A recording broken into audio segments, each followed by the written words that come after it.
Blog Talk Radio.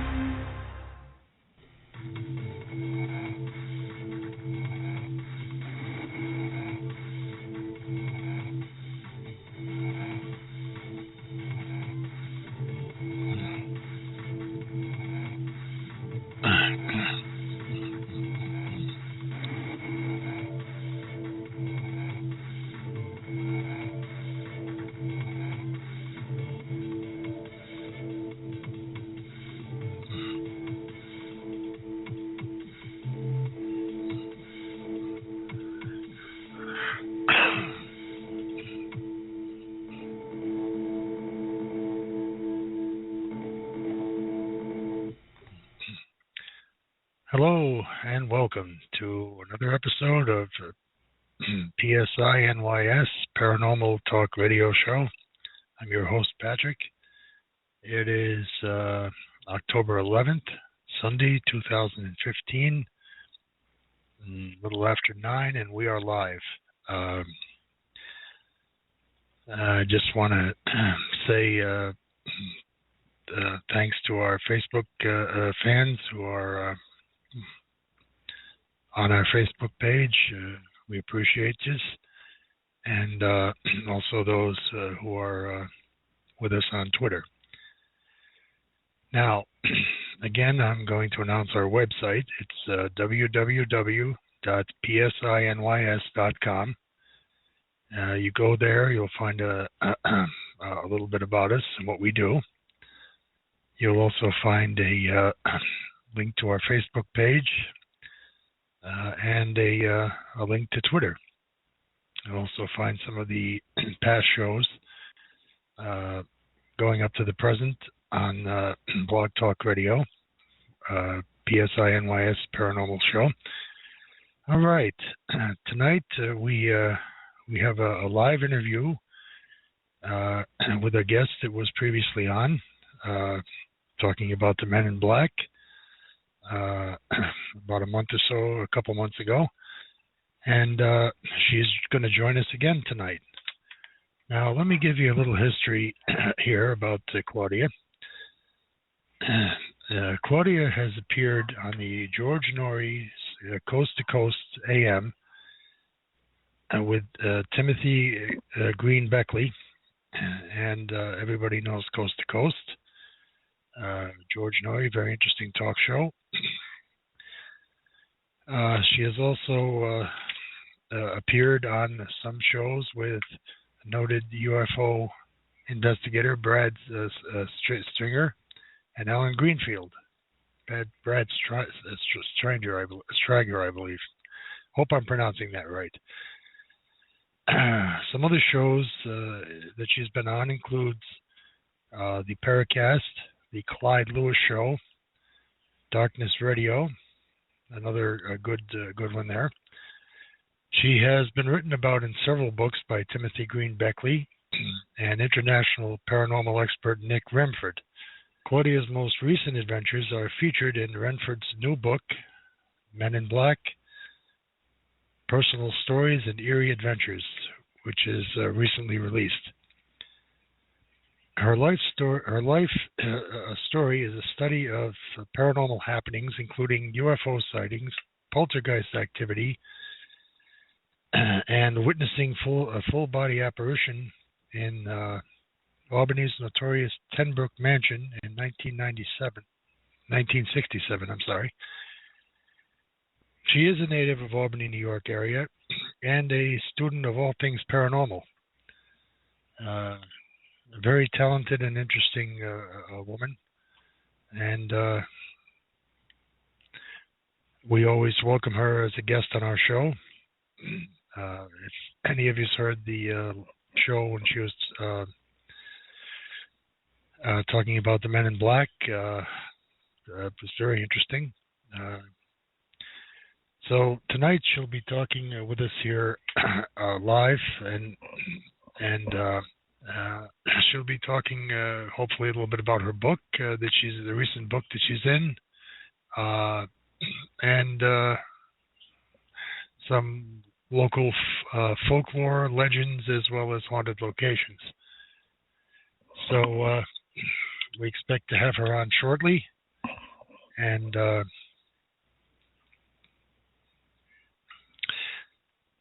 I'm going to take first the call-in number. We also welcome call-ins, and we hope that some people will call in tonight. And perhaps if you have stories of your own, that would be great. We could do that in the second hour of the show. But if you wish to talk to her or talk to us or have any questions tonight with our guests, feel free to call in. Our call-in number is 914-205-5355. Again, 914-205-5355. And we'll begin shortly with Claudia Cunningham as soon as she calls in.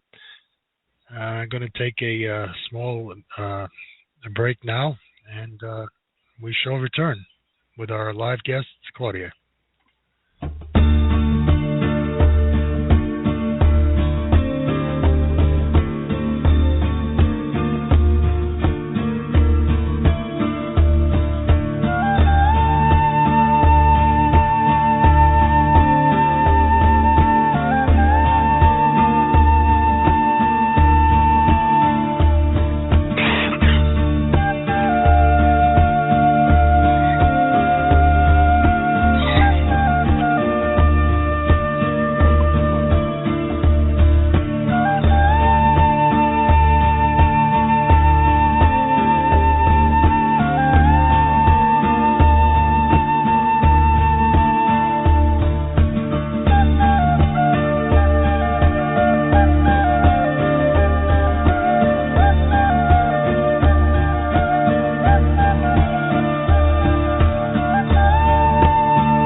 Hello.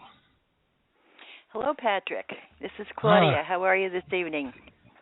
Good. How are you? I'm doing well. Happy Halloween season. Yep. I have brought a few ghost stories for the occasion with me today. Oh, and, good. Actually, it's very odd, but I've been talking recently to some friends that I hadn't seen in quite a while, and it seems to be an epidemic of strange sightings all over. For example, my cousin, she told me, and I never knew this about her, but a while back she had gone to a party at someone's house in Rensselaer, New York, which is, if anyone is not familiar, it's across the river from Albany, the capital of New York State. And during the course of the evening, the woman said, "Don't be surprised if you see an elderly lady kind of peeking over your shoulder. That's my grandmother. She died 20 years ago." Huh. So my cousin kind of laughed. After a few cocktails, she thought everybody was a little goofy. Well, about a half hour later, they were sitting in the living room and, got the Ouija board out. And before they could start using it, there was this lady right in the doorway, a full-bodied apparition of a woman about 80 years old. Huh. So that's one thing. I spoke to a friend of mine in San Diego lately, and she was in the process of moving to Carmel, California, and she has a garage filled with a lot of junk. And she said, she says, I went in there, I was trying to clean out. And she said, I was taking a picture of an antique dresser that I had that I wanted to sell. And so she got her phone out and took the picture. And when she went in the house, here was a man standing in the corner of her garage with long arms, so long that they actually touched the ground. Wow. So I wouldn't want to run into him, I don't think, ever. No. But actually, it's just something is going on in the world where I think the conventional religions of of our own time when we were growing up are not practiced, and I think a new form of spirituality has taken its place. And I believe something is, I'm not saying it's anything positive, I don't know, but an awful lot of people are seeing these things. So my own, I guess my own, I don't know, I wouldn't call it a career, I'm kind of an amateur ghost hunter, but my own really deep interest started in 2010, as you know, when my friend Linda saw a disappearing black car in the cemetery. And I believe I told that on your last show. Is that right? I told you that story? Yes. I'm not sure. But just to give a quick update, if other people maybe have missed the show, in 2010, there's a cemetery probably a good 5 miles outside of Albany, New York, in a little town called Menands. And the way we look at death and cemeteries has kind of changed a lot over the years. Originally, the norm was when a family member died, the deceased family kind of took care of the body themselves and buried it on their property. That was very common. And as time went on and the capital area developed more, it proved kind of impractical and actually something of a health hazard to have families stash bodies here and there on their own property. So churches took over the duty of interring the bodies after death. The churches had no more access to unlimited land than actually their parishioners did. By the early, I would say, 1800s, the cities had taken over the care and maintenance of the various burial grounds. Actually, a burial ground was opened in the early 1800s in Albany, in what is now, I believe it's Washington Park. It was split into sections, and each slice was kind of for the use of a different area or a different church. Anyway, it was such a popular practice that it kind of caught on. Back then, bodies weren't embalmed or anything, and many times coffins weren't even used. They were made from, the thinnest, cheapest pine boards that could be purchased anywhere. So churches kind of dug up bodies to find them, long decomposed and the coffins gone if they had ever existed in the first place. So the process went on until the mid-1800s. I just have to kind of lay the groundwork for how I got into this. It's kind of interesting. I don't want to bore your audience, but I did a lot of studying on that cemetery. But the city decided to create a rural cemetery outside the city limits in Menands. So the bodies were brought there, and from then on, bodies were actually buried there. Today, it's a beautiful place, but I'll tell you, sometimes it looks like something out of a scary movie. A lot of weird things go on there. A lot of people claim there are evil spirits in there. I tend to believe that. Although it is something of a Capital District who's who. You find Albany mayors are there, Revolutionary War generals, and even our 24th president by the name of Chester A. Arthur, which is not remembered. I don't think anyone remembers him, but he's there. So anyway, it takes me back to 2010 when a friend of mine called me out of the blue, and she said, "Please sit down. I have something really upsetting to tell you." She said, "I took a ride over to the cemetery today. It was a beautiful day, and I just wanted to kind of do a historical tour." And she says, I appeared to be all alone in there. And it's a cemetery with a lot of little side roads, gravelly side roads. So if you hear anyone coming, if your window's down, you would hear someone if someone was in back of you or coming down the road ahead of you. And she said it was very quiet, and pulled over to the side of the road and was about to take her keys out of the ignition. And in the space of maybe a second or two, she looked up in her mirror, and here was this big black Hummer. It looked like a Hummer, brand new, great big black thing with big black tires. The windows were all black. It looked brand new. It looked absolutely not driven before. No noise, nothing. So she said, I was scared, and she said, I really thought I was going to be robbed.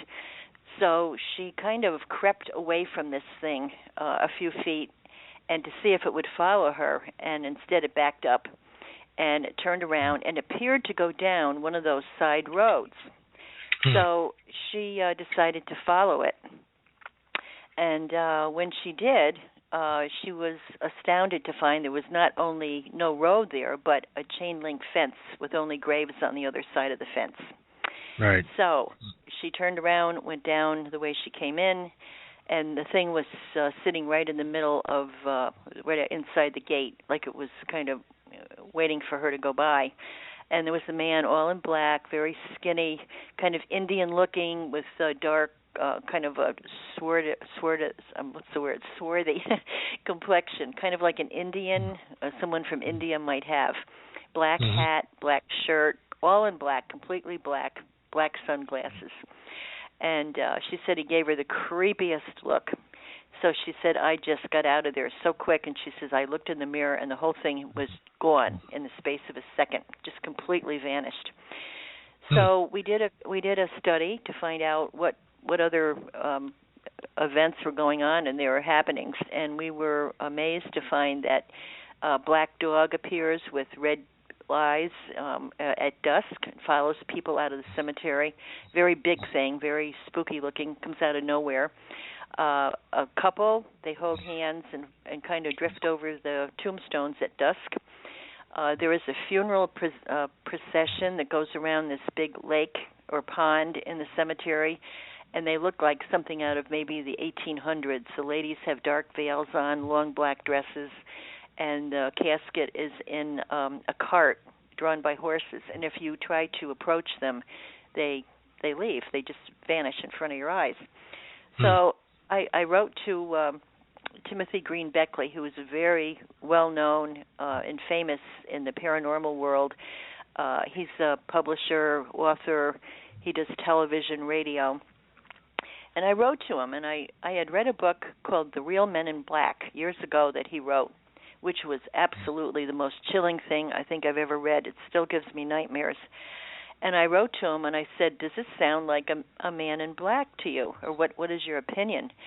And I kind of described what happened, and he contacted me. He says, I love your story so much.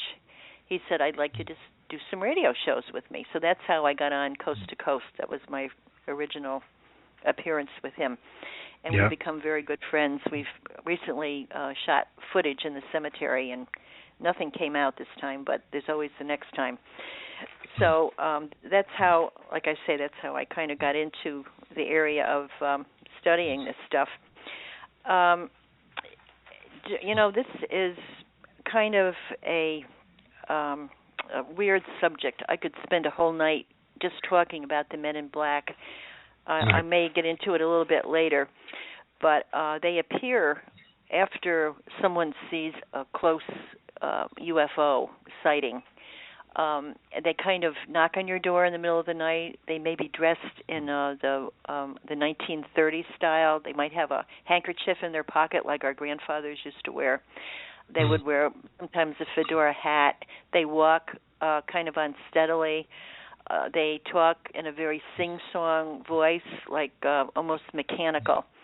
One time, one was spotted in a restaurant, and he actually tried to drink Jell-O. And he looked at his eating utensils, his knife and fork, and didn't know how to cut his steak, and they had to show him.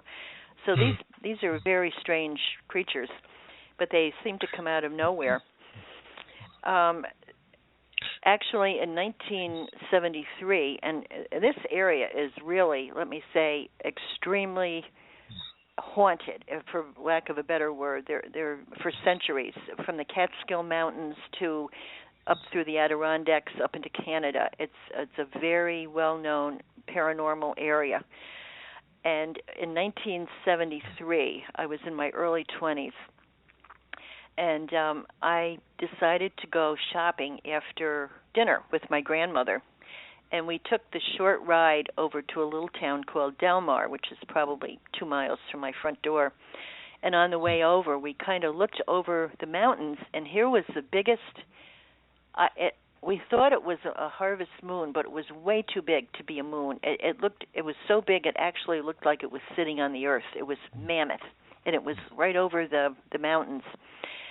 And it kind of disappeared, and then kind of over our car, it became a gold disc. It was kind of spinning and doing flips and very strange things going on. So we got into the town of Del Mar, and we saw what appeared to be a gigantic flashlight because it went over back and forth over the treetops, and you couldn't see where the light was coming from. So come to find out, that was the year of the great Hudson Valley sightings. It was what they call a flap when there were numerous UFO sightings. It went on for over 2 years. And it went from the lower Hudson region, where Whitley Strieber wrote about in his all-time bestseller, Communion, where he was visited by creatures in his camp down in Westchester, all the way from Westchester up to Albany. There seems to be somewhat of a UFO corridor that goes from the lower Hudson Valley to southern Connecticut. This is where it's great big. It was a delta-shaped UFO, all black, very silent, the size of 2 football fields, and it would just kind of, didn't do much, but every night people would see it, flying around. After a couple of years, it kind of vanished. If anyone is interested in that whole time frame and all the weirdness that went on down there, there's a book by Philip Imbrogno, and it's called A Night Siege and the Hudson Valley Sightings, which is I really recommend if anyone is interested in that subject. Really very riveting. So it's not just UFOs that are here. We have ghosts, we have poltergeists, we have an assortment of just about anything you can imagine, right in our own backyard. In 1967, I was very young, a lot younger than I am now, and I was going with an Albany police officer who was very young. He just got on the force. And there's a place in Albany called the Ten Brook Mansion, very haunted. It was built in 1848. And the people would let the young police officers come in at night, and it was cold out. It was in about this time of year, and they'd make them hot chocolate, and they'd sit around and tell them all the strange things that went on in that house. And it was all sorts of things. A woman would appear coming down the gallery on the second floor from the waist up, looking like something out of 1700. The crockery in the upstairs sitting room, the teacups would be all rearranged the following day. They used to hear the rocking chairs go back and forth at night. So he came out to my house one night, and he says, I never believed in this stuff, but he said, I walked into this one room, and he said it got really cold in there, and he said, I just sensed that there was something not of this world in there. And he says, I know you love this, so he says, I want you to come down and meet these people. So I did. I went down there with him one evening, and we went up to the sitting room, and I said to the curator who lived there, I said, I would give anything to see something happen. And at that moment, right in the doorway, from the ground up, was a brown mist that actually was taking the shape of a very small woman. And I saw it right in front of my eyes. That's the last time I'll ever want to see anything like that. It was very scary. So my own sightings, I could talk all night, but I won't. There's a place in Saratoga, which, of course, is noted for the racetrack, and it's probably a half hour from Albany, where you and I both live. And there's a place up there called the Old Bryan Inn. It's an interesting place. It's an old stone house, and it's George Washington actually stopped by there on his way to Canada, and it's extremely haunted. Revolutionary War hero by the name of Alexander Bryan bought the inn in the 1700s, and it stayed with the family until the 1900s. But some of the ghosts that live there seem to date from Alexander Bryan's day and right up into the current time. And there are at least two men in Revolutionary War uniforms who are seen in the ladies' room. Can you imagine that? Going to the ladies' room and seeing a man on a white horse? But many people have seen it. In the bar, a lot of times the glasses are seen levitating, and then they smash onto the floor. I've spoken to people who work there. They will not go in the basement alone without someone with them. A lot of people think it's ghosts of revolutionary soldiers, but there's also a lady there that has a long green dress on, and they think she's a relative of the Bryans, and they call her Eleanor, and she kind of floats down the stairs at night. She's seen there many, many evenings. So that's one place. But getting back to the Men in Black for just a minute, I have a fondness for them. I've kind of followed them for so long. I have done a great deal of reading about them, and they're seen all over the country. I mean, they're actually seen all over the world. In England, they usually arrive in big black Mercedes. Over here, they drive Cadillacs or sometimes Lincoln Town cars, but they're always in dark clothing.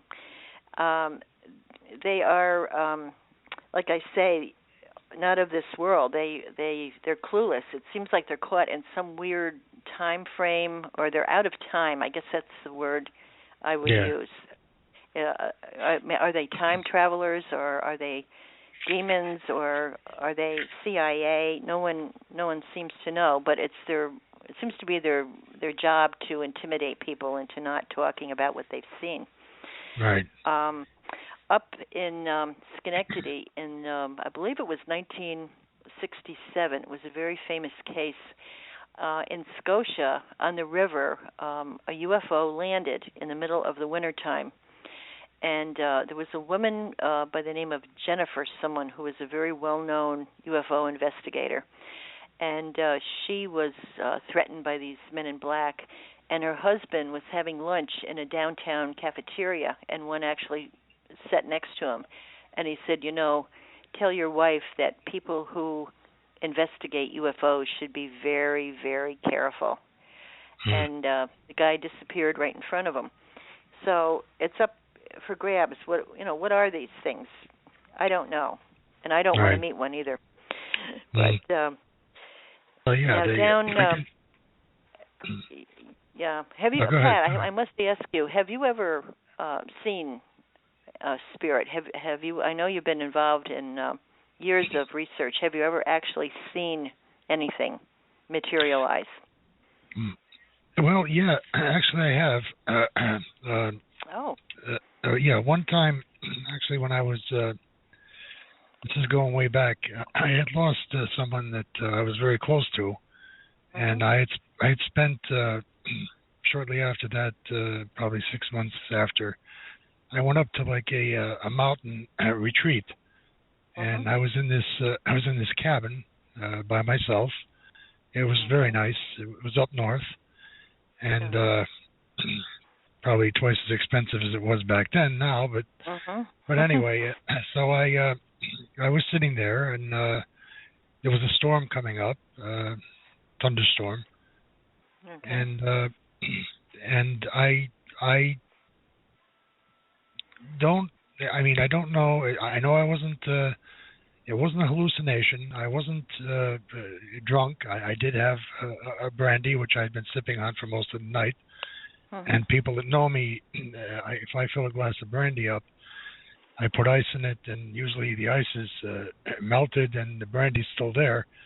So it takes me at least a good hour, maybe several hours to drink, half a glass of brandy, because I enjoy it. I sip it, I relax, Sure. And I had a fire going in the fireplace in the cabin, and it was that was the only light that was really on, except for the lightning that was outside. Yes. But yet there was still enough light in the cabin where I could see, and it wasn't dark, and I noticed several things about an hour after the storm was brewing, was going. Yeah. That there was some atmospheric changes inside the cabin itself. There was a very eerie quietness. There was also a coolness, very very cool, like a cool breeze that started getting cooler, and then in the opposite corner of the where the fireplace is, it was like a light, a very dimly lit, whitish blue light started to form in that corner, and as that was forming, I mean, I was looking at it. I was pretty much amazed and hypnotized at that point, and I was watching it, and it seemed to take a shape, and oh boy. and the shape started to form very clearly. Now, I don't know exactly how long this was. It seemed like it was forever, but it may have only been 20 or 30 seconds at the most. But it just seemed like it was a long time that this image had started to appear. Well, it finally turned out that it was turned into the full body. I mean, it was like solid, and as the features started getting more and more appearing in the face, the hair, it turned out to be the person that had died, that I was close to 6 months prior, and I wasn't scared. Like I said, I've never shown any fear of anything like that, and I've always been interested in that type of work and have studied that stuff too. So when I seen her, I started to move toward her, and the closer I got, I could feel the colder it felt, and I wanted. I mean, she was very close to me, so I wanted to reach out and touch her, and as I was going to reach out to her with my arms, she apparently was doing the same thing, and moving toward me as I was moving toward her. I very seldom tell this story, but I figured tonight would be a good night to tell it. Yes. And as I was maybe inches away from her, again, it was cold, and you could feel like a static. Like an electromagnetic. Right, like static electricity. Yeah. Going on the skin of your body and stuff, my body. Yes. And when I reached out to touch her and embrace her, I actually, cold as ice, but I felt her like she was solid. Solid. And same when she put her arms around me, and we were maybe inches away from each other, and I would say less than that, maybe a half an inch, and I could see her eyes, and then all of a sudden she faded away. It started to fade away. Did you find comfort? Were you comforted by that, or were I hated to see her go, but I was very happy that for that 1 second I was able, to. And again, I don't know. It seemed like it was hours, but it was probably only 20 or 30 seconds. But it felt like it had been an hour. Like it was like we were right there. Yeah. That's what everybody wants. But after that, again, like I said, you could, and that's when I noticed that changes do take effect when a full body apparition is about to appear, and I noted those, and I've been following those during my investigations, Yeah. that I've done. So when you feel the coldness, and then you feel static electricity, like your skin is being touched by 1,000 Right. ants or something. That's Right. like, yeah. And then when you see a mist or a glowing area starting to form, and if you're fortunate enough to actually see a full body apparition, and it becomes solid for that 1 second or 2 seconds or even 20 seconds, Right. and you're able to touch it, That's incredible. And it's like that's when I realized that the only thing that separates the living from us, or the living from the dead, is a very, very thin veil. I believe that. Very, very thin. And lately I've noticed the past few years that veil has been getting more and more open. It is. With the EVPs, with more and more sightings. Yes. The communications. Yeah. Putting a recorder on a desk and leaving it for a few hours, coming back, and I've actually got conversations of people that weren't here, but I believe are on the other side, talking to each other. Yeah. And that is being picked up. So that's something is happening. Oh yeah. You can feel something going on, can't you? There's so much and so many people are interested in this stuff. Like you said that you feel a change in the room and everything. I through studying, someone once said, some investigator, that when they come through the spiritual world, they go through the infrared, and that's when you start to feel the coldness. It's kind of a electromagnetic effect.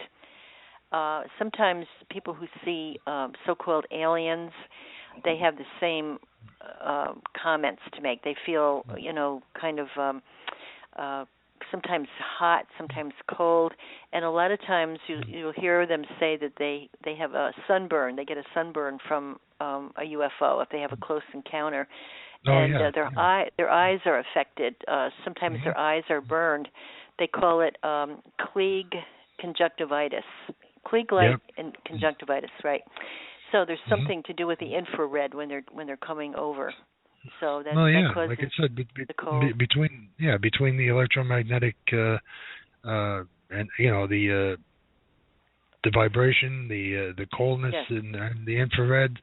A lot of them, a lot of the situations, things that appear, the spirits are sometimes beyond the infrared, and thank goodness that they've developed some cameras now that actually see beyond the infrared, and with those, we're getting a lot more penetration of the veil to get more, photography of these spirits into that other world. So it's definitely very interesting. I think in the years to come, we're going to find out a lot more than we know now, and not in the too distant future. Yeah, because there's so many people into this, studying it, and now we, like you say, we have all the gadgets and the EVPs and the infrared cameras, and it's a different game now. Yeah. But one little town a little bit south of here, actually called Tarrytown, which is halfway between here and New York City.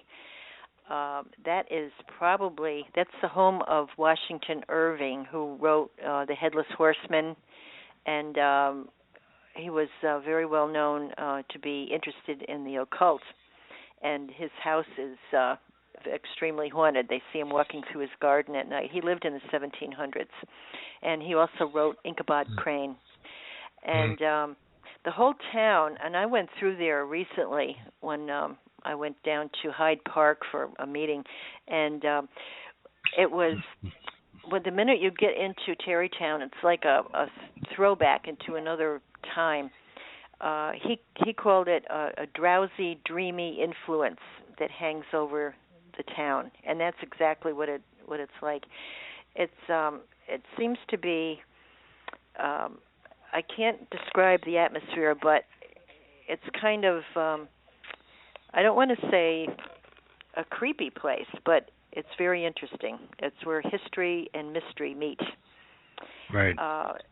The headless horseman is seen to gallop over the graves in the old Sleepy Hollow Cemetery on certain nights of the year. So many things. They hear they call it a banshee. It's a scream that comes out of the cemetery on certain nights of the year. It's very haunted. I would not want to be down there by myself, I'll put it that way. And our friend Lori and Linda Berkeley, as friends of ours, they reported, I believe, the last time we all got together, they talked about the Beardsley Castle. Isn't that right, where they saw the lady in old dress? Oh, Beardsley, yes. You heard that? Yeah, I've been. That's another... I've visited. I mean, I've been there a few times over the years. I was there for dinner once, and it's got a lot of atmosphere, doesn't it? Yeah. It's a different feeling, different. I mean, there's definitely something is there. So. Yes. Yep. Well, that was.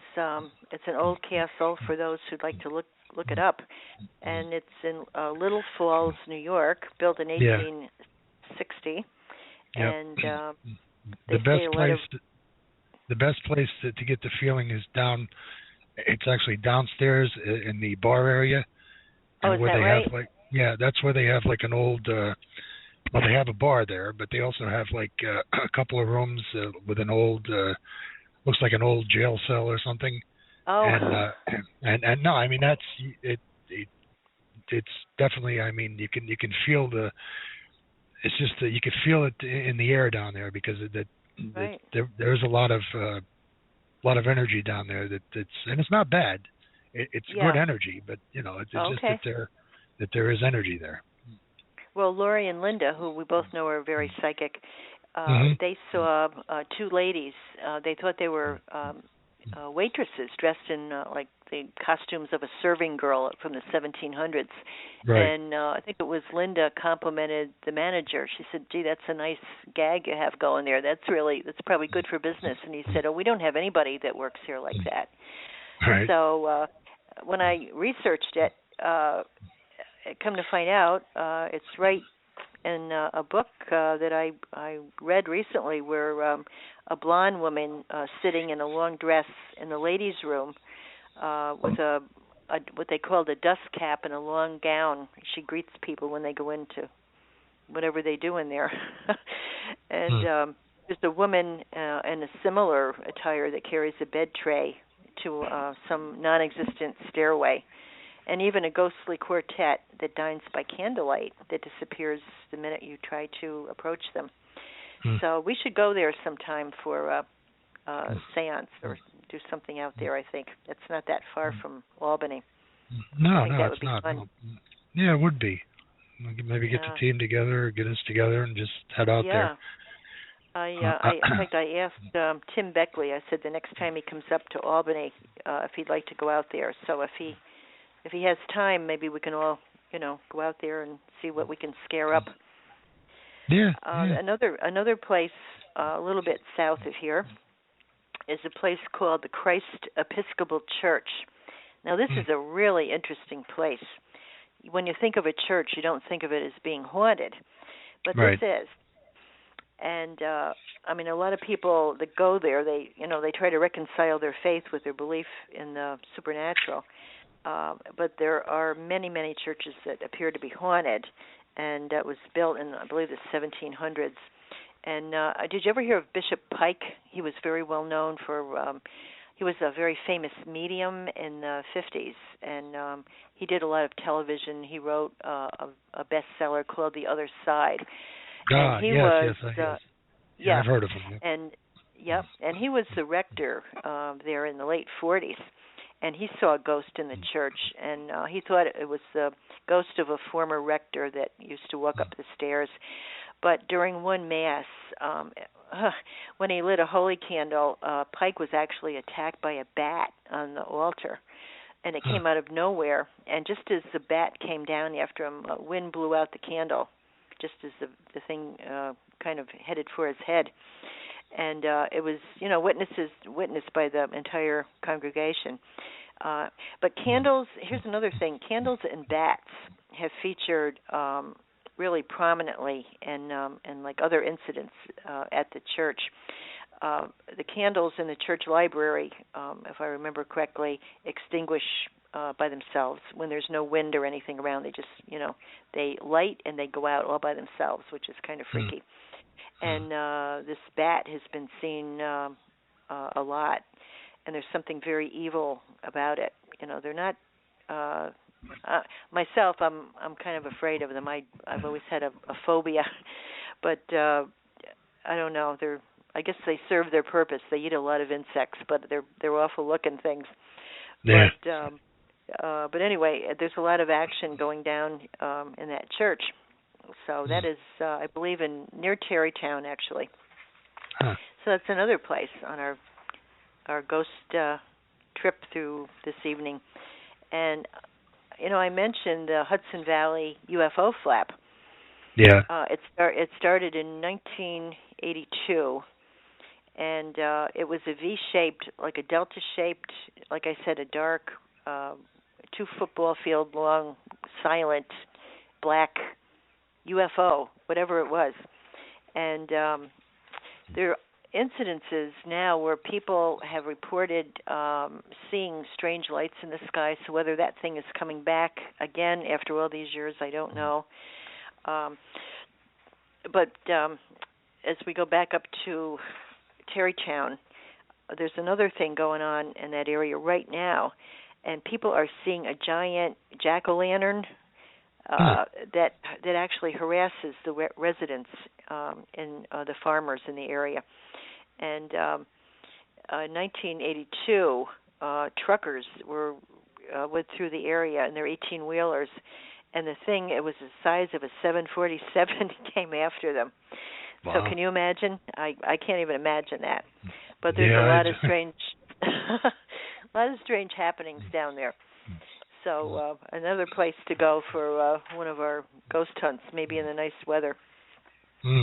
But I know that there's a lot of places right in Albany that have been said to be haunted, and that includes our own Capitol building. There was a fire. There was a fire there with someone killed, and they can hear them screaming, and that's very common. That's been going on for decades. Beside the Albany Rural Cemetery, we have Vale Cemetery in Schenectady, where the statuaries actually bleed blood from their eyes. And there's a little chapel on site, and weird organ music comes out of that at night, on certain nights of the year. People have been pushed, they've been tripped, they've been pinched, and no one has ever got anything on film, but a lot of people have reported that. And Life magazine several years ago, I believe it's a cemetery in Troy, and I wish I remembered the name of it. Forest Park Cemetery, said to be the most haunted cemetery in the country. Everything goes on there at night. The action begins after dusk. Apparitions are seen, orbs every night. Again, people are attacked physically. And I went by there at one point, and I'll tell you, I couldn't get the car to go in the driveway. It is so frightening. And all the old, they don't keep it up. There's a lot of tall grass in there, and it looks like it's been neglected through the years. But if you want to see something strange, that's the place to go. We have Union College, also haunted. We have the Schenectady Stockade area, also haunted. The Cohoes Music Hall. We live in a very active area. So,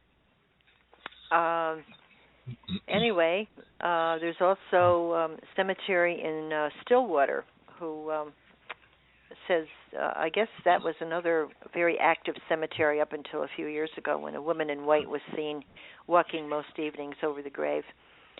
And getting back to the Albany Rural,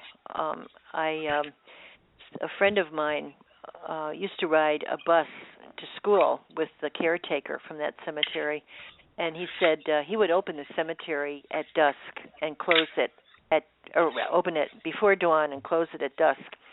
And Right. he said many, many, many times in the early morning hours, just before the sun is completely up, a lady all in black will walk by and just kind of nod.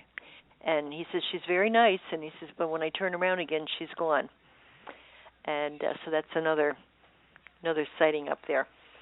I would like to go up there at some point and do an investigation if you're ever into it. I guarantee something would show up.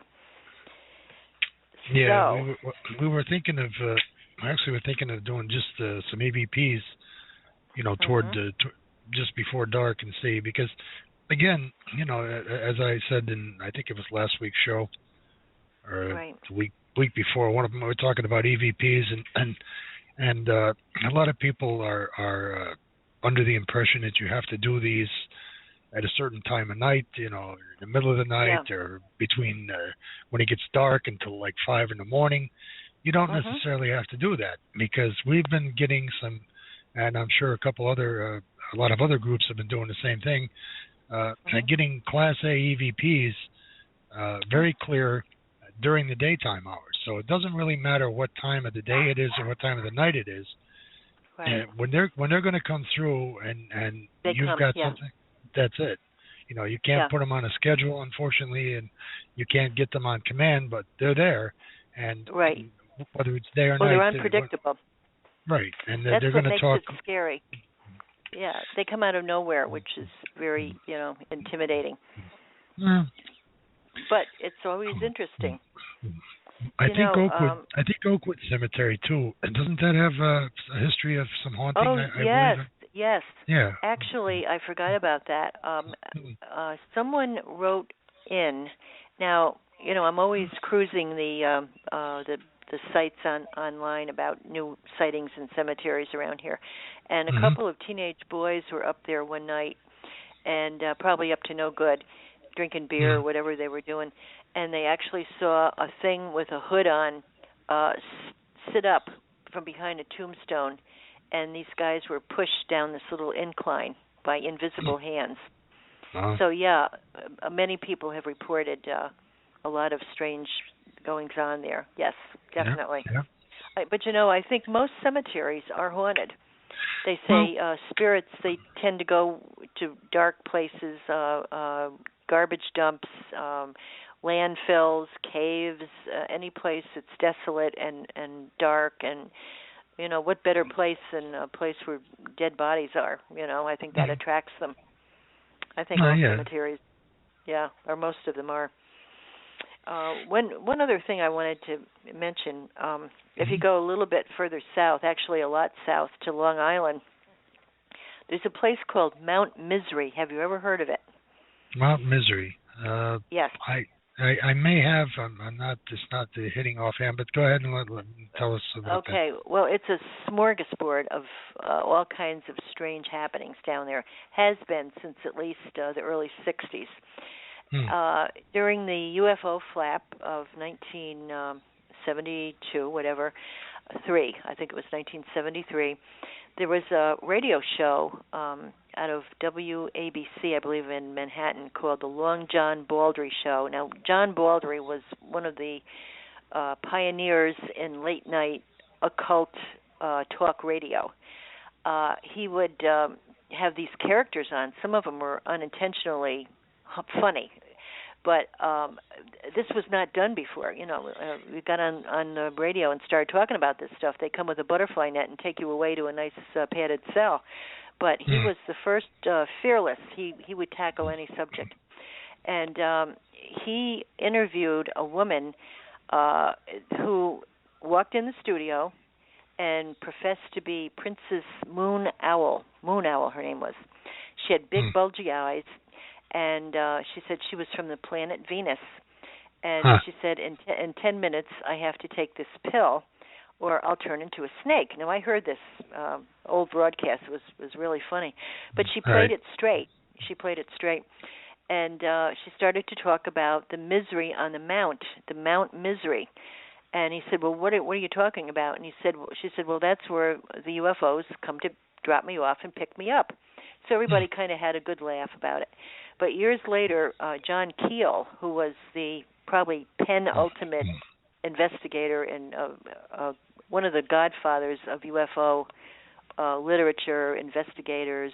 He was top shelf. He had many classic books that you can still buy today. Yeah. He did a whole book on that. And it's in Huntington, Long Island. It's in a very desolate area. The roads aren't lit. There's no houses on it. Boy, I don't even know where to start. They have Men in Black. They have the Black Dogs, of course, which are always seen. A phantom policeman. Constant UFO sightings night after night. And Keel even mentioned that if you want to see a UFO, the most common time to see one is a Wednesday evening at 10 o'clock. More sightings happen at that time than any other. But there's a lady up there in white they call Mary, who causes a lot of fatal accidents. She just kind of comes out of nowhere.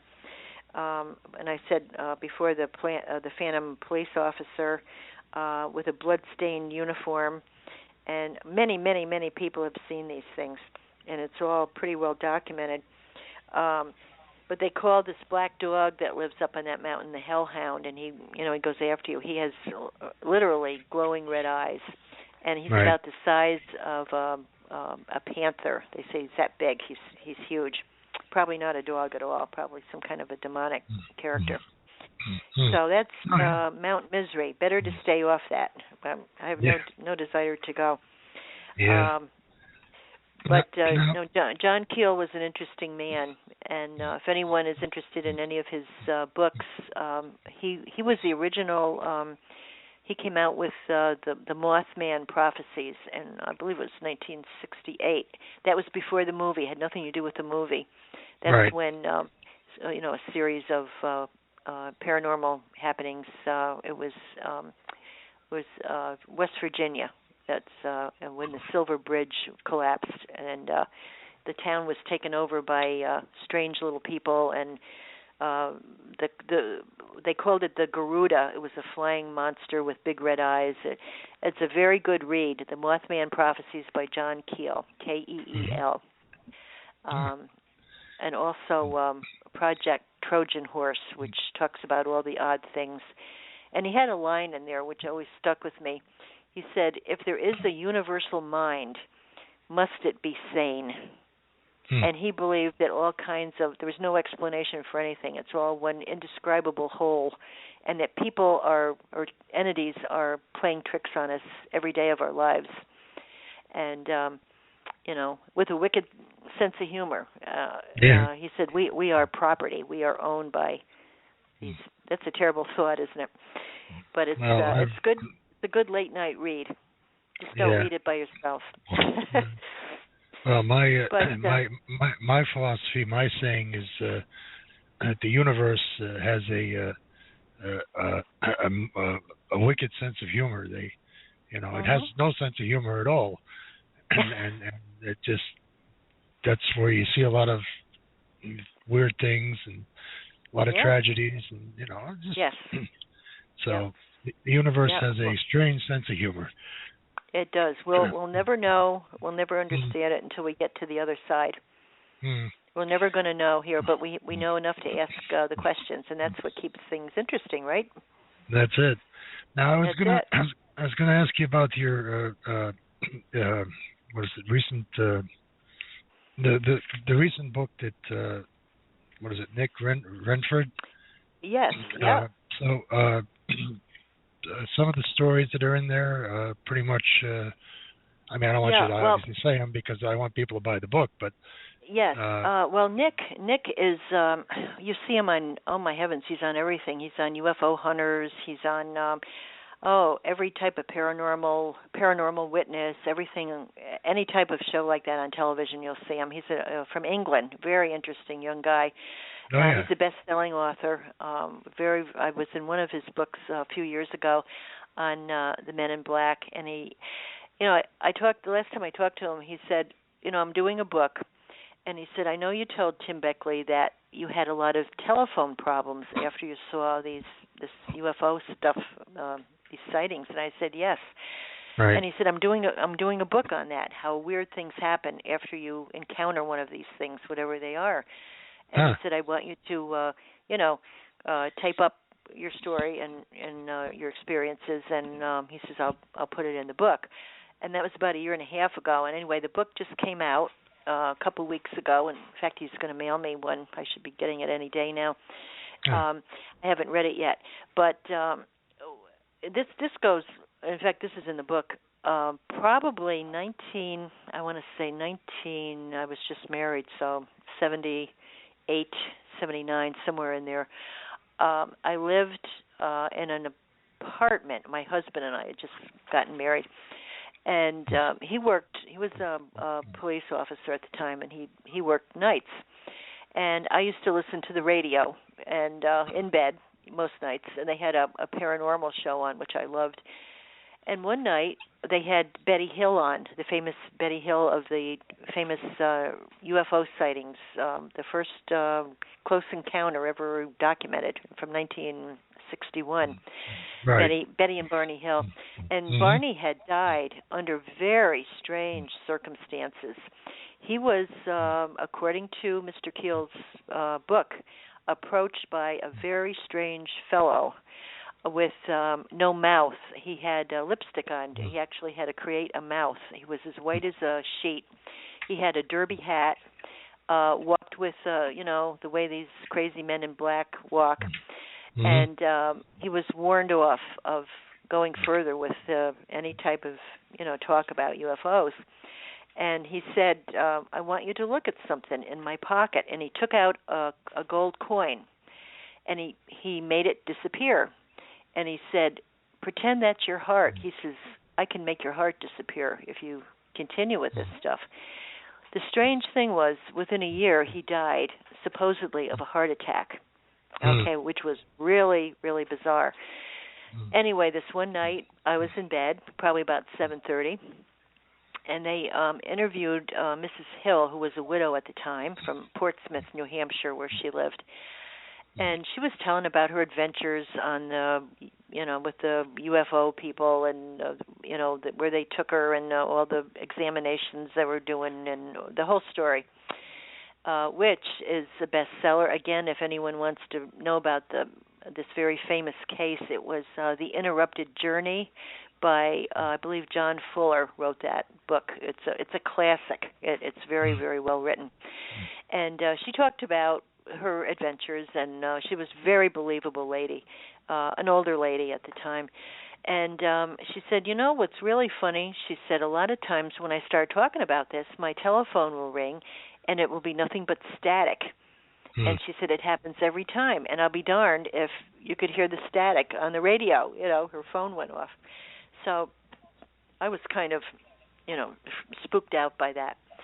Right. Anyway, I turned the radio off, and I was reading probably some scary book or whatever. I don't know what it was. And my telephone rang, and I picked it up, and guess what? Static. And that would happen every time I would talk about a subject like that. In fact, when I was on, I don't think it was Coast. It was one of the shows I did with Tim. Our phone, my cell phone went out. Then his went out. The number that we called in, that didn't work. Every time we would talk about this stuff, it's very common. And so someone is listening 24/7 to whatever we say. Isn't that a nice thought? Yeah, no, I've heard. Well, that's true. I've heard that happen. I know it happened a couple times on George Norrie's show too, Coast to Coast, when he was talking to a few people out there that were dealing with UFOs and government conspiracies, stuff like that. Oh yeah. They would cut off. It would cut off. It would, somebody's phone would die. Their phone would get interrupted. It's just. I think that happened. I think it happened once too with. What's his name? That David Lewis Anderson. He's. Yes. Yeah, he's one of the time travel guys. He apparently has an institute and is working on time travel. So it happened a couple of times with him too, and it's just it's a lot of strange things. Whether it's the government or whether it's I think who knows? Both. It could be. I think it could be. I think it's the NSA or the CIA or and maybe paranormal energies too. Another thing that's in the book. This happened when I was again. A lot of this happened. All these experiences kind of happened in the 60s or 70s to me, but I was probably 19 years old, and I used to meet my boyfriend. He worked late, and I would meet him for coffee, and he would, we'd sit and have a Coke or something, and I'd drive home to I lived with my parents, right. And I lived in and I still live. You've seen my house. There's a field next to the house. It's kind of remote, and I was always afraid, with my wild imagination, to come home late at night when my parents were out. Now I would have to get out of the car. The field would be there. I always had a feeling somebody was going to grab me. Your imagination works overtime. So I would pray, like on a Saturday night, that my parents were home, because they often went out to dinner and dancing or whatever. Well, this one night, I was doing a little Ouija board. I was reading about UFOs. I was studying all things unknown. That's when I started to get into this stuff.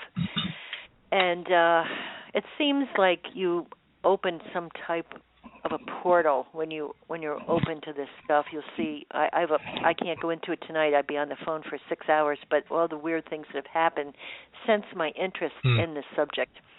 But this one particular night, I came home. I had to go past this old spooky cemetery, and I'm praying that my parents are home. I said, oh, please let their car be in that driveway. Well, guess what? They weren't home. Right.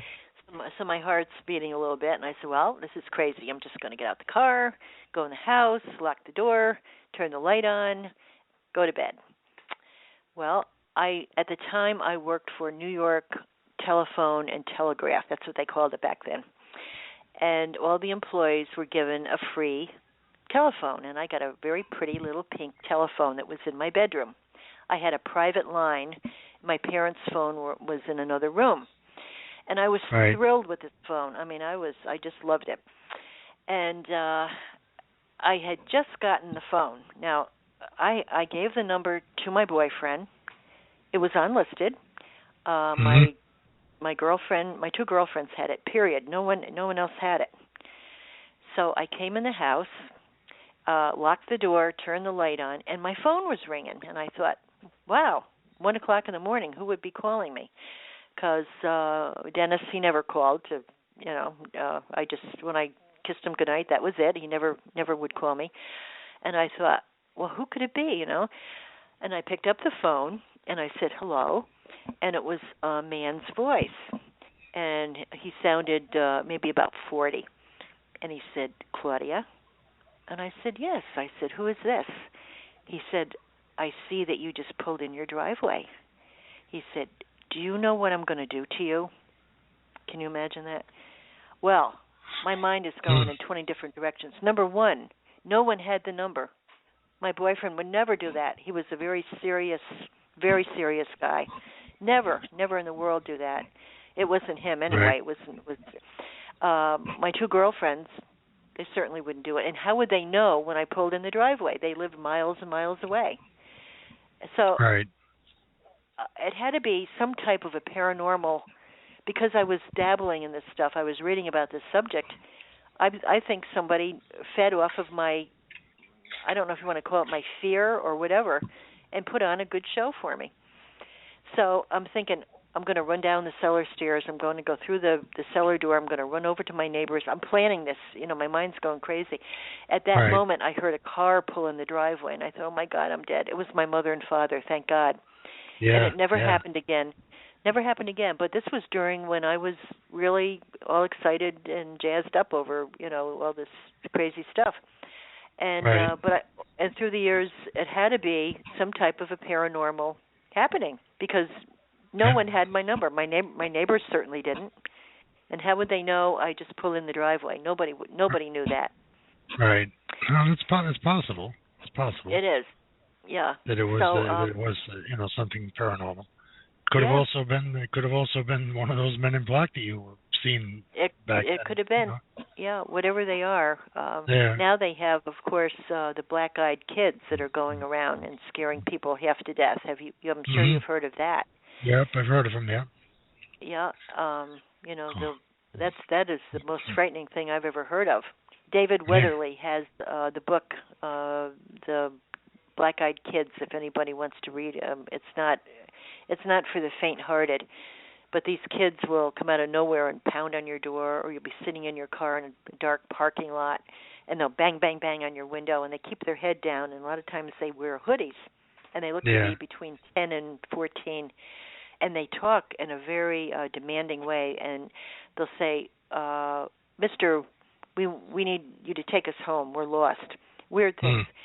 And they'll say, you have to let me in, or we can't. You have to say we can get in your car, or we're not able to do that.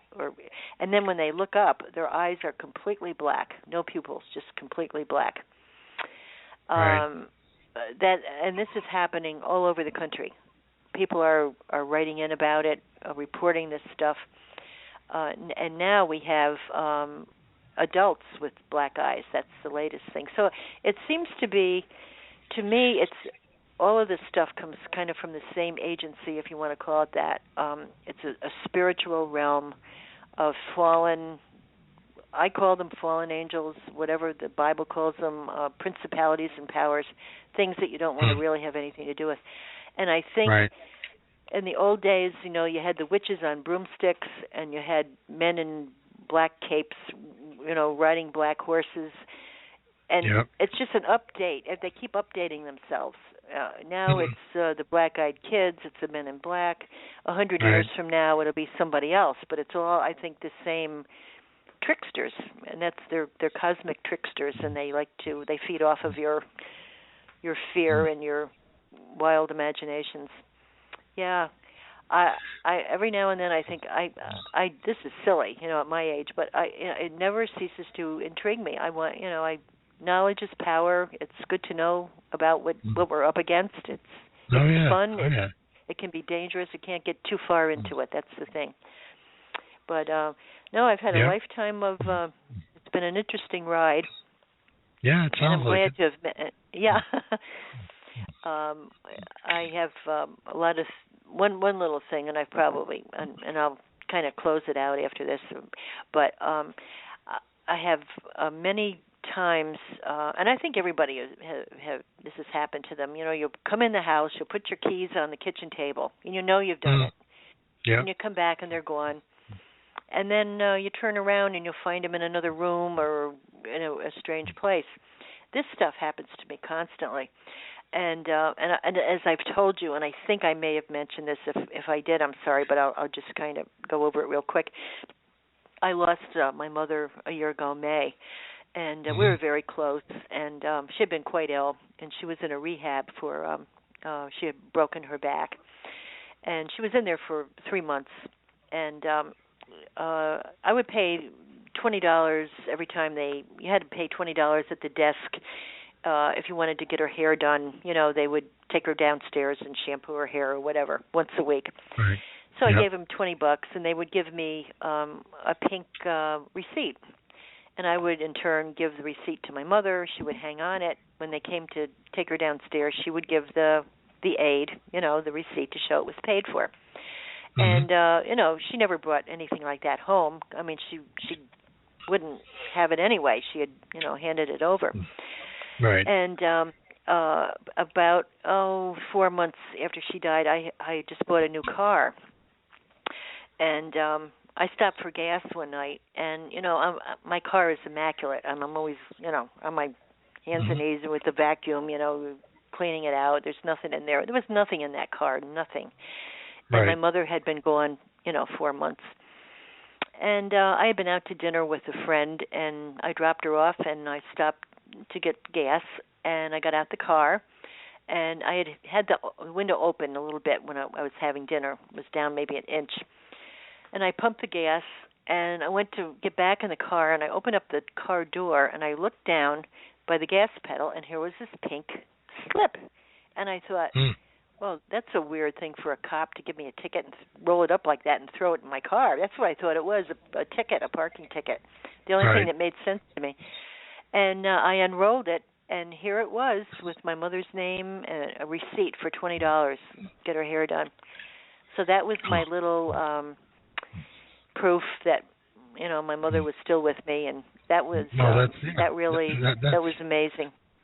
Yep, that's how they do it. They leave little signs, and in your case, your mother left you the ticket, and that's how you know she's with you. That's right. Yeah, I feel her all the time. I mean, it's amazing. It's like she's never left. In fact, my father died 1977, and my grandmother actually moved in with us at the time and took care of him while my mother went to work.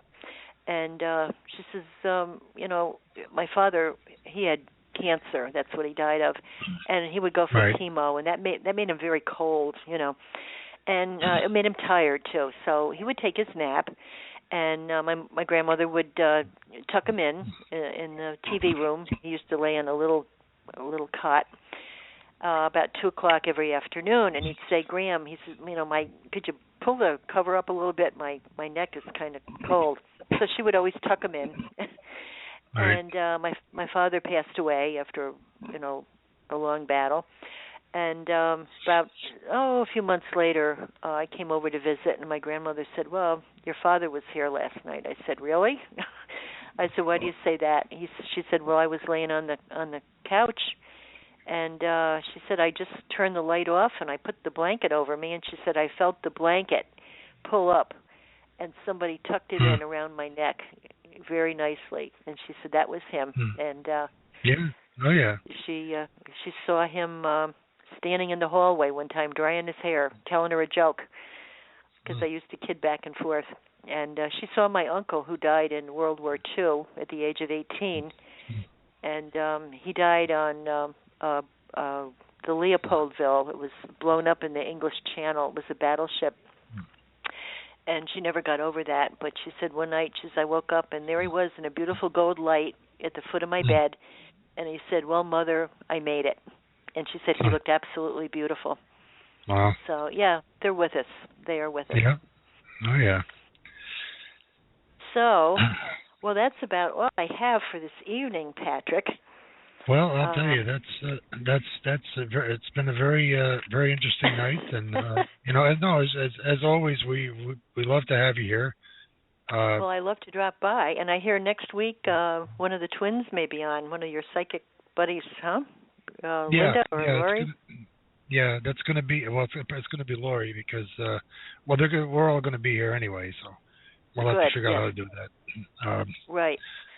Well, you have to ask her about the angel pin, which I'm sure she'll tell everyone about. It's the most amazing thing I've ever heard. I won't give it away, but she is a treasure trove of good stories, and they're both very spiritual. Her and her sister, and good people, and they've had a lifetime of supernatural happenings. So that'll be a good show for you. Yep, well, we look forward to that too. But as I said, it's been a pleasure to have you on, and well, thank you. We're going to have to do it again. We will. And that's have good. Many stories to tell. Oh yeah, I'll spread it out over. That's I don't want to run out. We'll have a full season just on you alone. There, we'll be all set. Okay. I think the next time I come on, I'm going to talk about Sedona. I was out there last summer, which is an extremely interesting area, and that is a whole show in itself. It's going to be good. Good. A lot of strange things going on. Okay. All right. So now the name of the book that you're in, that Nick Renford wrote, is called Men in Black: Paranormal Stories and Eerie Adventures, right? That's right, and it's Nick, N-I-C-K, Redfern. It's R-E-D-F-E-R-N. He's on YouTube. His book can be bought on Amazon right now, and he said it's one of his better books. So it's all about the weird things that happen to people after you are foolish enough to dabble in this stuff. So it should be a good read. All right. Sounds Okay. good. Okay, Patrick. And thanks All right. again. And you have Yep. a good week, and I'll see you soon. All right. You take care. Okay. All the best. Okay. All Bye right. now. Bye-bye. Bye-bye. Okay. And that was our interview with Claudia Cunningham. Some interesting stories and some tales of some haunted places. So we look forward to hearing from her again. And again, you can read some of her stories here in Nick Redford's book, Men in Black, Paranormal Stories and Eerie Adventures, which has came out. So we're going to take a quick break here. Again, our call-in number, if you have any stories of your own when we come back that you'd like to tell us about in the next half hour or so. Time flew by, but we have 39 minutes left, so within the next 30 minutes after the break here, if anyone has any paranormal stories or adventures or scary things that have happened to them, please feel free to give us a call. Area code 914-205-5355. That's our call-in number, 914-205-5355. And we'll be back in about 10 minutes after the short musical break here that I'm going to take.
Okay, we're back.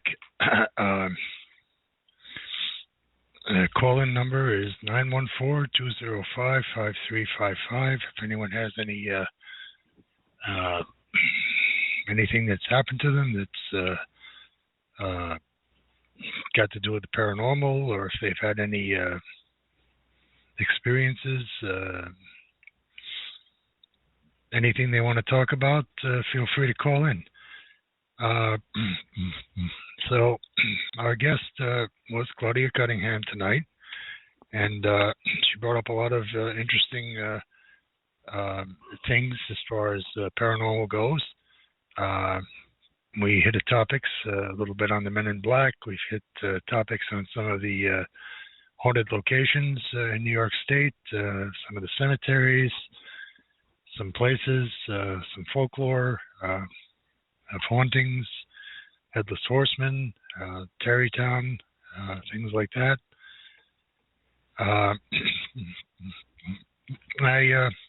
also want to point out, as I say, when it comes to paranormal and spirits, EVPs and stuff like that, we do this because we know that our loved ones are, haven't just died. I mean, we know that they're in a place that's way better than they were, when they were here. I mean, there's the pain and suffering that they've went through in life. On the other side, are not going through that, and they're in a place which you could say is, in a sense, heaven, because they have no more pain. They're with their loved ones. They're with their friends, and we will, when we pass, we'll see them. As far as I also want to strongly point out that our group and our investigators, we do not delve in demonic activity. We do not delve into using Ouija boards or anything like that. That is totally a no-no for us, and as I'm sure it is for a lot of groups, we don't want to contact any negative spirits. What we do is, again, a scientific approach to finding out where our soul, our energy, our spirit goes after we leave our body. And we do this because we know that once our body is gone and we leave it, we do live on. Whether it's heaven, whether it's another dimension, whatever your belief system is fine, because that's where you are. You don't just die and that's it. You leave your body, your soul, your energy, your spirit goes to a place where you're basically leaving here.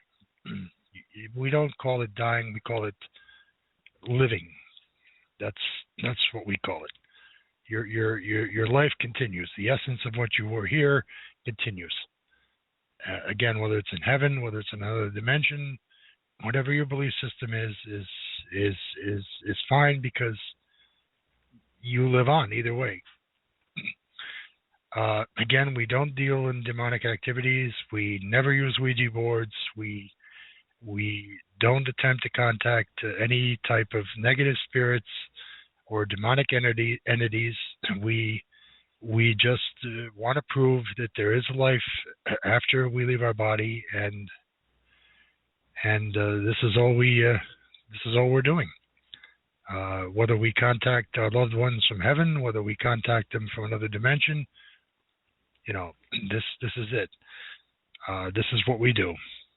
So just want to make that clear, and I usually clarify that in all my shows as far as that goes. I do want to mention something, as long as I'm on the heaven and the religious subject for a moment here. I will, between now and our next show, pull up an interview that was done with CNN and our recent Pope from the Vatican, who was asked a question: if there is life on other planets, and if that life happened to come here, what is your take on that? And I will have that on next week's show. It'll be a short clip of an interview that was done with him, and he basically stated to a CNN person who was interviewing him at the time that if there were people on Mars, and if they came to Earth and requested a baptism, he would be more than honored to do that. So, it's changed a lot since some of the religious beliefs in the past, especially with the advent of the Kepler observatory that's been sent up and have found many, many, many Earth-like planets in our own backyard here. So, just because there's life on other planets, and the Pope would be willing to baptize them, doesn't mean necessarily that that there's a disbelief in God. No, there's no disbelief in God whatsoever, because the God that created us in this world and all of its living creatures obviously would be the creator of every living creature throughout the universe, if there was such beings out there who are on other planets. So, and with the advent, like I said, of the observatory, the Kepler observatory that was launched a few years ago, that has found other planets similar to our own, it's just it's remarkable that we're discovering this, and it's a remarkable time to be alive in. Many changes and a lot of changes have already happened, and there's a lot more changes to come. And with that, we hope to change the destiny of the paranormal field to one day become a hard science, as I said many times, where we can actually prove for once and for all that there is a life after we leave our bodies here on this earth, in this realm. So, with that said,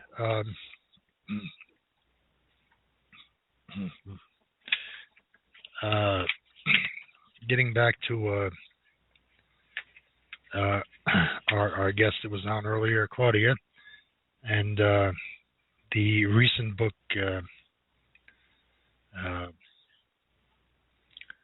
that has been written by the international paranormal expert Nick Renford,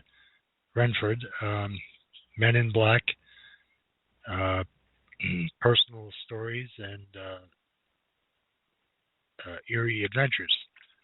And then Claudia appeared in this book with some of her adventures, as well as other people. So we look forward to reading that book, and it can be purchased, as I say, on Amazon, or I don't have Nick Renford's site at this moment, but we can certainly pull that up. He has written a lot of books, and this is his most recent, and I believe is going to be a bestseller if it isn't labeled that already. So, again, our number is 914-205-5355. If anyone would like to call in with some of their experiences or know of any hauntings or locations, please feel free to call in. We still have about around a little less than 20 minutes, but we could take your calls. Be very happy to take them. Next week's show, we're going to have Lori, yes, on our show, who is a It has some psychic medium abilities, and also has some stories of her own that we will be discussing on next week's show. So look forward to that. And again, you can always call in and discuss. Become part of the show with the guests that we have on. With your questions or anything that you might have to say or ask to our guests that are on. I'll tell you, time sure flies when you have a person like Claudia on, because she's just a prolifery of paranormal experiences and a vast knowledge of the paranormal and the unknown. And it's just amazing to have her on our show. And as I said, she's become quite a celebrity because she's been on several other shows besides ours. And she's been in a few books written by one written by Timothy Green Beckley, and the other one from Nick Redford, his most recent book, which is Men in Black, Personal Stories and Eerie Adventures.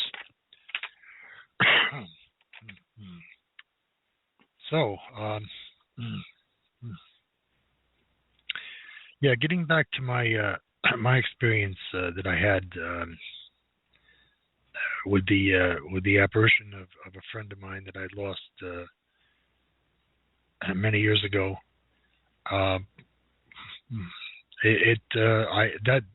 That's when I noted and realized that some changes happen before the apparitions appear. And these are documented scientific changes. I mean, it's not something that come out of a hat. There's a change in the atmosphere. There's a change in the electromagnetism, creating a static type of electricity. There's an eerie silence, a very quiet. It's like you're not here, like you're between two worlds in a sense. And again, if you're fortunate enough to actually, and several people have, I'm sure, hundreds of people have come out with this recently. About actually contacting, touching, and holding a loved one or an apparition or someone that they had seen. That they know. But again, I was fortunate enough, like I said, I was a lot calmer at that time. I was in a relaxed setting. I wasn't even thinking about, her death at that time. But it had been roughly about 6 months, and since she passed, and it just again, a lot has to do with the thunder storm too. And I believe that the weather, the atmospheric changes that occurs during a thunderstorm, the enormous amount of electricity produced from the lightning itself, it's just amazing. I mean, it's just something that that we believe helps open the veil up the other side. And as I said, once it got quiet, there was the sudden coldness, in the room. The temperature started to drop. You could feel it. Then you usually you would see this bluish white light forming. Inside this light would be the white area would be the energy, I believe, of the person who is on the other side. And the forms, I mean, this takes a lot of energy to form from one, as I say, dimension to this dimension here, splitting the veil and being able to have enough energy to appear in the physical form, in the physical world, from, say, the fifth dimension or the fourth dimension to back to the third dimension is definitely takes a lot of energy. And I believe that the thunderstorm and the lightning had a lot to do with that. And you know, I wasn't crazy. I know I'm not crazy.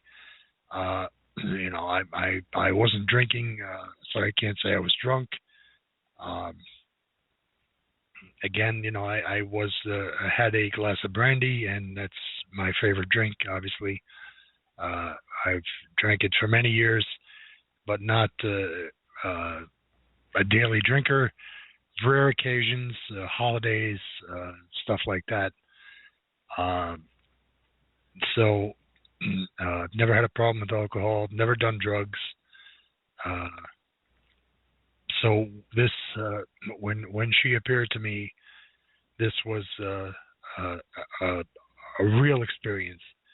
And I had, the only thing I could say is I'm not sure if I had equipment set up at the time, if I could have caught that. It was so many years ago, and not sure if the equipment at that point was as advanced as like anything like we do now. But you know, I know it happened, and people who have had the same experience, which I would like to have people with that experience call in on one of our shows and discuss it. I mean, I'm sure I'm not the only one. I know I'm not the only one, because I've done studies on it and have seen where hundreds, if not thousands, of people who have had similar apparitional experiences where the full body had formed, and the whether they noticed the changes or not in the area as the apparition had formed, I can't say, but I know that they have had experiences such as mine, where they've actually been able to touch one another and feel them.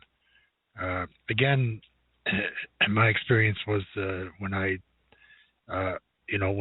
was getting closer to her, it was very, very cold, and I believe that can be explained on a quantum level, but I'm not going to get into that right now.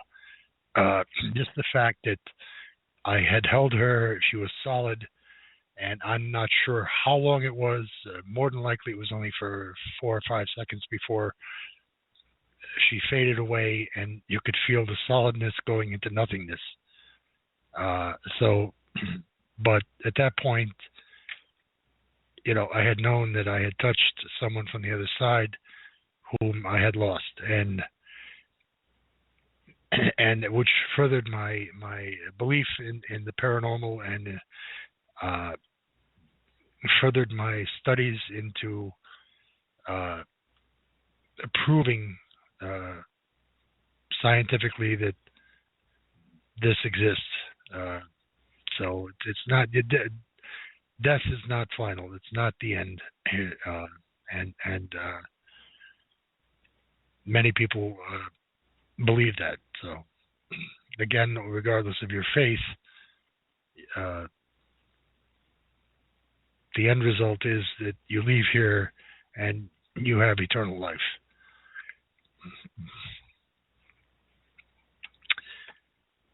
So we have about 10 minutes left. call-in number is 914-205-5355 if anyone wishes to call in. Just let me go over a few things here.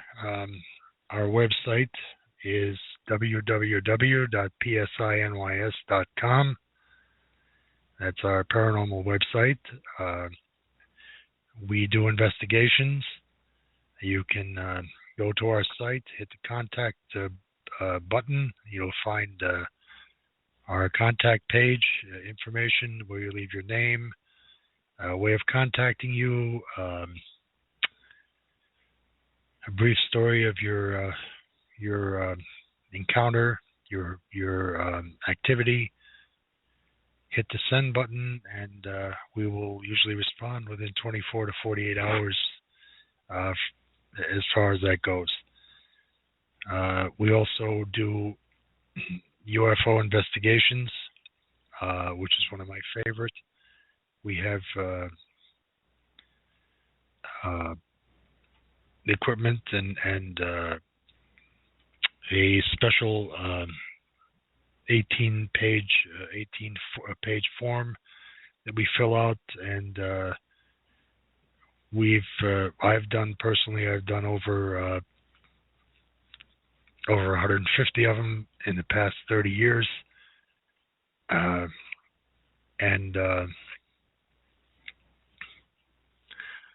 out of that, I can say that almost 80% of that, those sightings were definitely unidentified flying objects. So they were definitely not from this world, at least at that point. But again, that's that'll be another show as far as that goes. The topic of UFOs, reverse engineering, our government and other governments having had contact with the disabled UFOs that have crash landed, and some who have just approached certain parts of the government in the past, leaders and stuff, and have been working with them, exchanging knowledge of certain things for certain things. But anyway, so we do those. We do investigate UFOs as well as paranormal hauntings. We do houses. We do businesses. We do schools.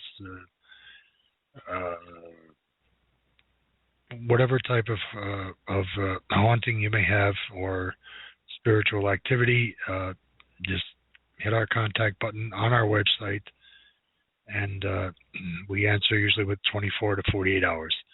Again, the website is www.psinys.com. And you will also find on our front page, you'll find a link to our Facebook, where we have quite a bit of people who have liked our Facebook page and who are watching our updates. We have close to 1,500 people in the past year, so not too bad. And we're getting more and more every day. You'll also find a link to Twitter, and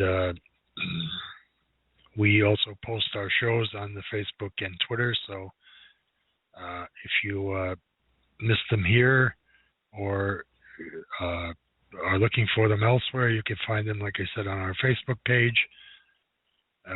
You can find them, the links on our Twitter account, PSINYS, at twitter.com, which, again, you'll find right on our website's page, the Twitter and the Facebook links. You'll also find some of our shows on the the paranormal website, our paranormal website. So we're definitely getting out there, and we do encourage people to listen, and we encourage people to call in and give us your insight on things that have happened. And it doesn't necessarily have to be paranormal. I mean, that's what we mostly talk about. If you have a near-death experience topic, you could talk about that. If you had any type of cryptozoology type incidences, such as Bigfoot, anything to do with the cryptozoology, alien abductions, maybe you had missing time, feel free to call in on any of our shows that we have, regardless what the topic is, and we'd be more than happy to talk to you. Politics is another thing. I try to stay away from it. Government corruption, well, hey, we all know about that. What can I say that hasn't probably already been said? So, we hope you enjoyed our show tonight. Our live interview with our guest, Claudia Cunningham. She had some very interesting and remarkable stories to discuss on our show tonight. And I hope that you'll listen to our show here. Like I said, we're usually on Saturdays and Sundays. If we're not on both days, we're usually on Sundays. We will definitely be on next Sunday with Laura. Or is it Saturday? Yeah, I think it's the 17th. Is it the 17th? Well, anyway, I'll be putting up an announcement on our website and on the our www.blogtalkradio.com/PSINYS. So that interview will be posted up here the early part of this week for the upcoming show.